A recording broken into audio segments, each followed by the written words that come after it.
selaku mengaku mata kuliah psikologi olahraga dan juga teman-teman dan rekan-rekan lain yang ada di sini. Dan di sini saya akan mempresentasikan yaitu petunjuk latihan konsentrasi dan langkah meningkatkan konsentrasi. Di sini saya bersama kakak saya yaitu Bapak Ibu dari Pratika Konsultasi Madura, Konsultasi Tiga, dan juga saya sendiri yaitu Muhammad Abdul Khalis dengan Pratika Konsultasi Madura dari 1104. Di sini saya akan mempresentasikan yang berjudul petunjuk latihan konsentrasi dan langkah meningkatkan konsentrasi. Dan di sini saya akan didampingi oleh kakak saya yang akan mempresentasikan hasil kerja kelompok saya. Yang pertama yang kita bahas yaitu petunjuk latihan konsentrasi dan langkah-langkah meningkatkan konsentrasi. Apa sih petunjuk latihan konsentrasi? Petunjuk atlet harus konsentrasi dan memberikan perhatian secara penuh pada pertandingan, tanpanya atlet akan mengalami kesulitan dalam menunjukkan penampilan yang terbaiknya. Pada kondisi penting kehilangan konsentrasi, itu sekejap saja dapat mempengaruhi penampilan dan berpengaruh terhadap hasil pertandingan. Perhatian merupakan kemampuan untuk fokus pada petunjuk-petunjuk yang tepat pada saat melakukan aktivitas olahraga.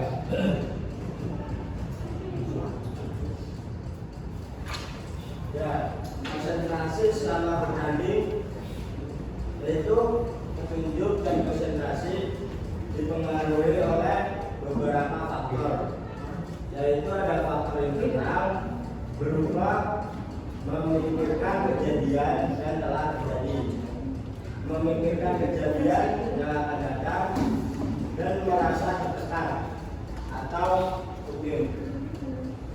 Kelebihan dalam menganalisis mekanisme tubuh yaitu kelelahan dan kurangnya motivasi, dan faktor eksternal yaitu berupa adanya gangguan visual dan gangguan audio pada lawan bertanding. Peran pelatih terhadap konsentrasi atlet yaitu untuk meningkatkan penampilan puncak dari suatu tim atau atlet, tidak terlepas dari peran pelatih dan petunjuk konsentrasi. Pelatih merupakan aset berharga yang dibutuhkan atlet dalam tim untuk menunjang konsentrasi atlet dalam bertanding. Ya, selanjutnya akan dibacakan oleh Andre. Nah, di sini yaitu kembali lagi. Nah, di sini yaitu peran pelatih terhadap konsentrasi atlet. Nah, di sini pelatih merupakan aset yang berharga. Seperti halnya contohnya pelatih timnas Indonesia Sintayong sendiri. Nah, pelatih timnas Indonesia Sintayong sendiri itu merupakan aset berharga buat Indonesia sendiri. Karena dari pelatih tersebut, dari kita ranking FIFA yang rendah sekarang sudah meningkat menjadi berapa? 159. Ya, 159. Nah, di situ berarti dari peran pelatih tersebut bisa meningkatkan meningkatkan motivasi terhadap atlet itu sendiri, meningkatkan kerjasama tim terhadap atlet itu sendiri. Nah, selanjutnya yaitu pelatih dan psikologis atlet dalam konsentrasi bertanding. Pelatih akan mampu memprediksi berbagai gejala psikologis yang terjadi dalam tim dan mampu mengendalikan gejala tersebut. Nah, di sini mungkin pelatih akan mengetahui psikologis atlet itu sendiri pada saat ingin bertanding. Mungkin hanya pada saat ingin bertanding atlet tersebut merenung sendiri seperti orang galau, demam panggung. Nah, mungkin pelatih tersebut akan melihat dari raut wajahnya. Ketika raut wajahnya udah beseng-seng, udah pucat. Nah, itu mungkin dari pelatih itu sendiri mungkin akan melihat, oh, atlet ini mungkin belum siap untuk menghadapi pertandingan pada hari ini seperti itu. Nah, kemudian yaitu dengan menerapkan berbagai metode keterampilan psikologis, diantaranya adalah stop, imagery, konsentrasi, dan metode intervensi lainnya dan relevan dengan keadaan masalah yang sedang terjadi. Strategi atau pendekatan pelatih psikolog dalam melakukan intervensi harus selalu menunjukkan bersikap optimis dan humor, karena sikap tersebut dapat membantu meningkatkan hubungan antara tim, membantu atlet tetap fokus pada tugas yang sedang dipelajarinya, membantu mencegah kelelahan dan merasakan suasana yang lebih memuaskan dalam pengalaman pelatihan terhadap tim. Nah, di sini pelatih mungkin harus bisa mengetahui di mana waktunya kita istirahat terhadap atlet, waktunya kita guyon atau segala macam. Nah, di sini pelatih harus bisa merasakan suasana itu sendiri. Ketika pada saat latihan ada waktunya kita serius, ada waktunya kita guyon, nah, seperti itu. Bercanda. Nah, selanjutnya. Nah, kemudian yaitu beberapa petunjuk latihan konsentrasi. Di sini saya mengambil buku dari bukunya Bapak Sutowo. Yaitu yang pertama, jauhkan pikiran Anda dari sesuatu yang pernah Anda lakukan atau pernah alami. Yang kemudian yang kedua, pusatkan perhatian Anda pada satu tempat. Yang ketiga, tunjukkan perhatian Anda pada satu lokasi tersebut. Yang keempat, kosongkan pikiran Anda dan biarkan tetap kosong. Yang kelima, pindahkan dari sasaran khusus ke pusat perhatian seperti gambaran. Yang keenam, berupaya mampu memusatkan perhatian terhadap semua benda. Yang ketujuh, berhentilah dan kemudian kembali berkonsentrasi. Di sini mungkin dari bukunya Bapak Sutowo mungkin bisa banyak dijelaskan. Nah, dari penjelasan ini mungkin ini adalah bagaimana kita sebagai atlet harus bisa berkonsentrasi lebih tinggi lagi. Kita harus bisa mengosongkan pikiran ketika kita bertanding. Terus habis itu kita harus fokus terhadap pertandingan tersebut. Selanjutnya. Nah, yang kemudian yaitu langkah-langkah meningkatkan konsentrasi. Konsentrasi pada latihan dan pertandingan harus tetap terjaga agar penampilan tetap efektif. Tips untuk meningkatkan konsentrasi, langkah yang dilakukan adalah memutuskan pada sesuatu yang sedang dilakukan. Nah, di sini saya mencontohkan diri saya sendiri pada saat saya divisi 1 kemarin. Nah, pada saat saya bertanding, saya merasa nervous karena penonton mungkin banyak sekali, dan juga pada saat saya ingin bertanding mungkin saya menyendiri terlebih dahulu. Saya melihat kondisi lapangan, dan kok begini penontonnya seperti ini, penontonnya kayak begini, gasai seperti itu bahasa kasarnya.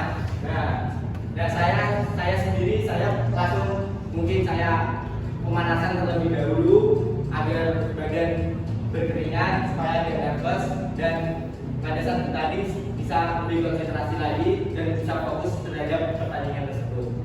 Selanjutnya. Nah, kemudian yaitu langkah meningkatkan konsentrasi menurut Weinberg dan Gold tahun 1995 sebagai berikut.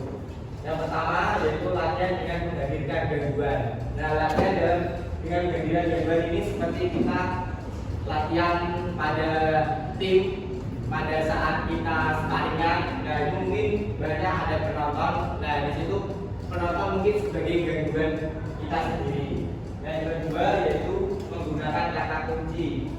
Menggunakan kata kunci itu sendiri seperti pelatih, kamu harus lari seperti ini, nah, lari. Nah, itu seperti itu kalian menggunakan kata kunci. Dan kemudian jadi yang ketiga, menggunakan pemikiran bukan untuk menilai. Nah, di sini kita harus bisa berpikir bukan untuk menilai.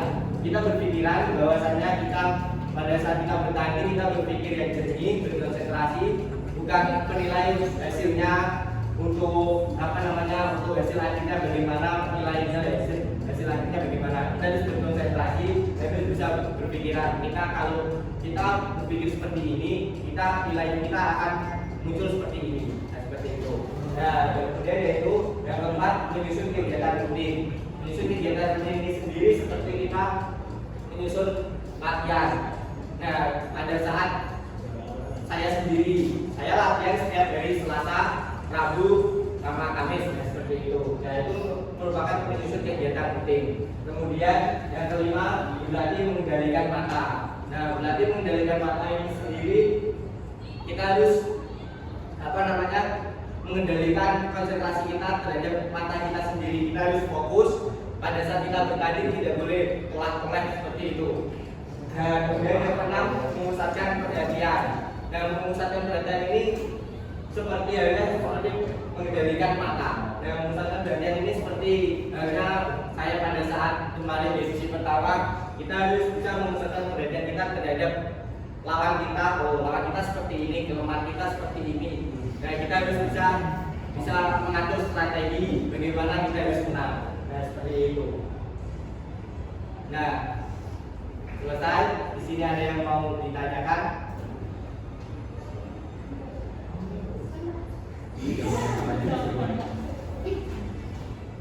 Sama ya pertanyaannya. Misalnya, Iya. perkenalkan nama saya Anissa Sabrina Putriani. NIM 630142. Izin bertanya. Misalnya,